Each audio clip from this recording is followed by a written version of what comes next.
Para comenzar nuestra exploración de hoy, quiero dar una cálida bienvenida a nuestra audiencia.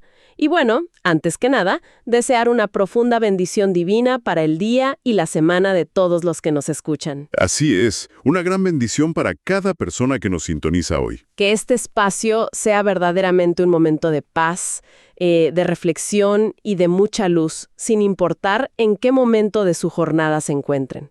Bienvenidos a una nueva inmersión en el texto. Un análisis a fondo donde, como siempre, tomamos documentos históricos, teológicos, académicos y extraemos el conocimiento más valioso. Exacto.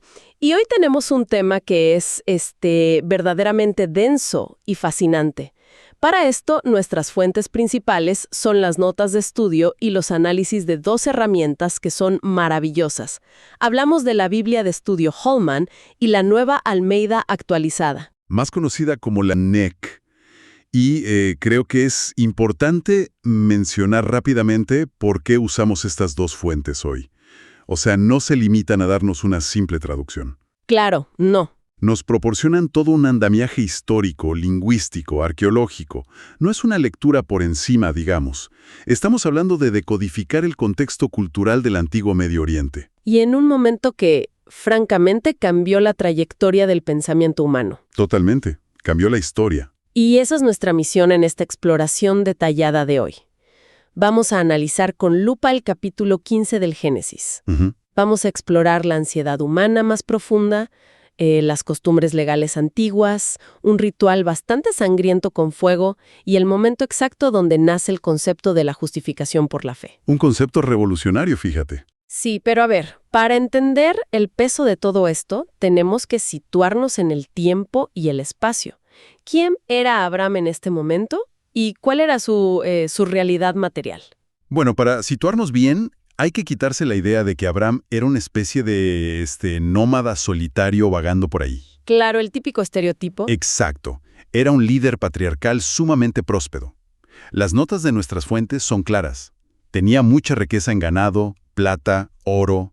Lideraba una caravana enorme. Una ciudad en movimiento. Básicamente. Cientos de siervos y allegados viajando con él. Y fíjate que para que la gente que nos escucha pueda visualizar esto mejor, hay un detalle arqueológico que rescata la Biblia Holman, que me parece espectacular. El de la tumba, ¿verdad? Sí, la pintura mural en la tumba de un noble egipcio llamado Khnumhotep en Beni Hasan. Un hallazgo invaluable. Eso data más o menos del año 1991 a.C.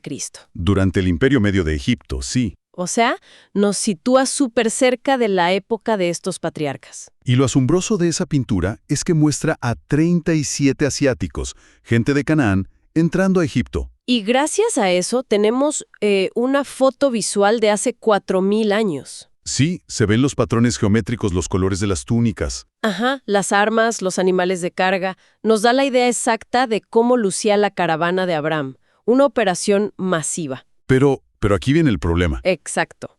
A pesar de todo ese poderío, Abraham tenía un problema monumental que la plata no podía resolver. Así es, porque el capítulo 15 arranca con Dios presentándose en una visión y diciéndole, no temas, yo soy tu escudo y tu gran recompensa. Una promesa de protección total. Total, pero la respuesta de Abraham no es de alegría, sino de frustración pura.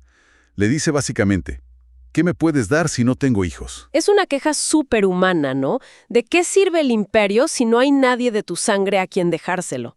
Y no era solo querer ser papá. No, para nada. Era una crisis de seguridad para su vejez. Hoy en día la gente piensa en, no sé, fondos de jubilación. Claro, pensiones y eso. Ajá. Pero en la antigüedad, tu seguridad era tu descendencia. Completamente. En el antiguo Medio Oriente no tener hijos era una crisis legal. Y aquí las notas de estudio nos dan un contexto que es vital. Abraham ya estaba operando bajo las leyes de la época. Tenía un plan de respaldo. Sí, él menciona que el heredero de su casa va a ser un siervo, Eliezer de Damasco. Que, por cierto, Eliezer significa Dios es ayuda. ¡Qué ironía! Pero, ¿por qué lo menciona con tanta naturalidad? Bueno, porque era lo legal. Eliezer era seguramente su siervo de mayor confianza. Los registros arqueológicos de la zona documentan que era muy común que si un patriarca no tenía hijos, adoptaba legalmente a un siervo fiel. Ah, o sea, era un contrato. Un contrato formal. El siervo heredaba las propiedades y a cambio asumía la obligación ineludible de cuidar al patriarca y a su esposa en la vejez. Y darles un entierro digno, me imagino. Exacto, y mantener su memoria. O sea, Abraham estaba siendo pragmático, estaba usando la ley disponible. Tenía su plan de contingencia perfectamente armado, pero la narrativa nos dice que Dios interviene y le cambia el libreto, lo saca de su tienda. Sí, literalmente lo saca en medio de la noche. Imagínate la escena, el silencio del desierto, una oscuridad total sin contaminación lumínica y ese cielo abrumador. Y Dios le dice que cuente las estrellas, así será tu descendencia. El plan de Eliezer se va por la ventana ahí mismo. Totalmente descartado. Y la reacción de Abraham a esto es lo que detona, yo creo, uno de los versículos más estudiados de la historia. El versículo 15:6. Exacto.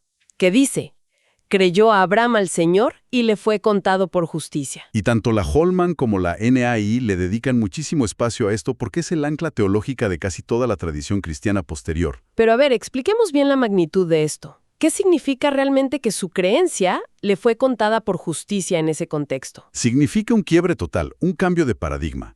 Hasta ese momento el favor de los dioses en las culturas antiguas se ganaba por transacciones. O sea, sacrificios, ritos. Ritos, comportamiento perfecto. La justicia era algo que tú alcanzabas por mérito. Como pagar una cuota. Exacto. Pero aquí tienes a Abraham, un hombre anciano, con una esposa anciana. Biológicamente es un absurdo pensar en tener hijos. La lógica dice que Eliezer es la única opción. Claro. Pero Abraham decide confiar en que Dios es fidedigno, yendo en contra de toda evidencia empírica. Confía en la promesa aunque sea físicamente imposible. Ajá. Y esa fe, esa confianza inquebrantable, es lo que Dios acepta en lugar de perfección moral o ritos. Dios lo declara justo, o sea, en una relación correcta con Él, solo por esa confianza. Es poderosísimo. Y las fuentes señalan que esto lo retoman los escritores del Nuevo Testamento siglos después. Sí, Pablo y Santiago construyen sobre esto. Romanos, Gálatas y el libro de Santiago citan este mismo evento. Es la definición misma de la fe. Pensar que bajo ese cielo estrellado nacía la teología de la justificación.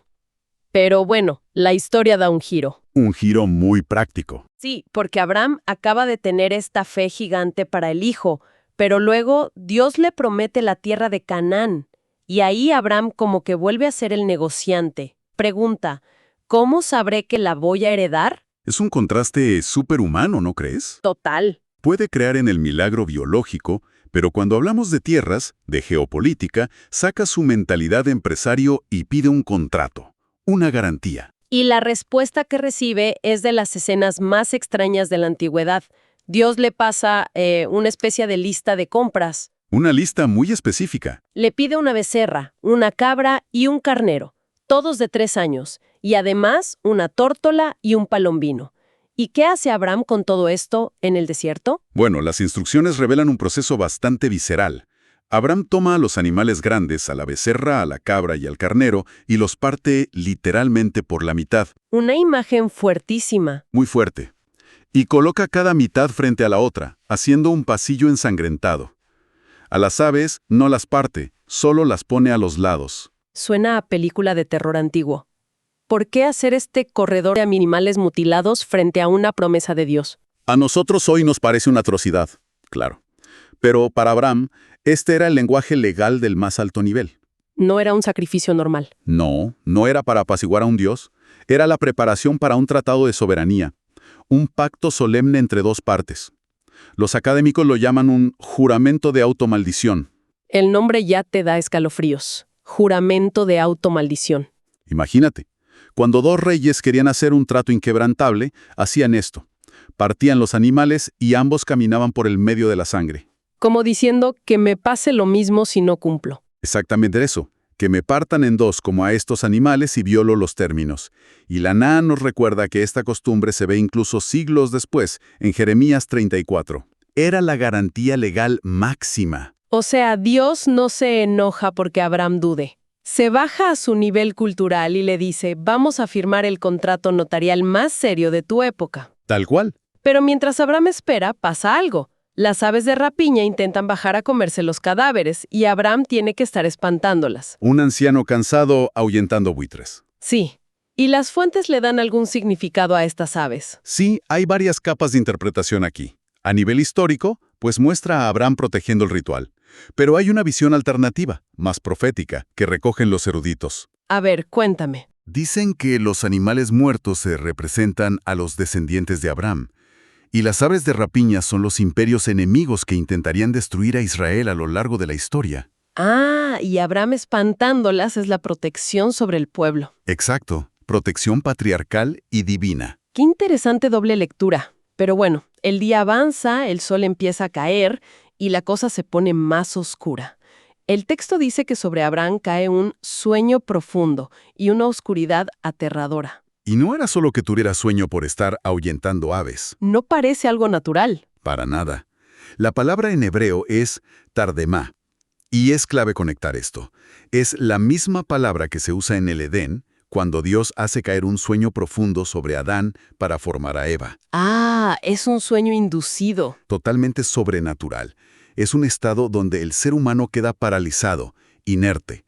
Dios lo somete por completo para operar él solo. Y el terror me imagino que viene de estar frente a esa presencia sagrada pura. Sí, el peso psicológico de la deidad.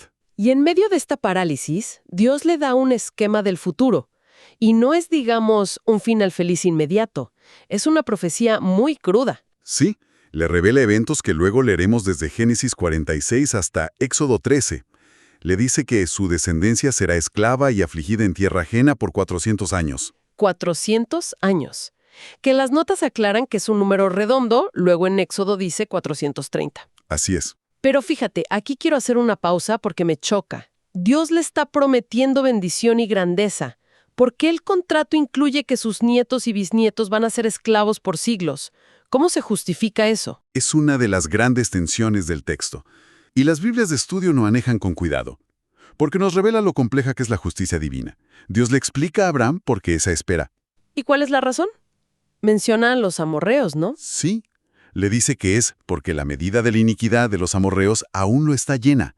Los amorreos eran los que vivían en Canaán en ese momento. Pero sigo con el choque. Si Dios sabe que los amorreos son corruptos y los va a castigar, ¿por qué hacer sufrir a la familia de Abraham 4 siglos en Egipto solo para darle tiempo a otra nación?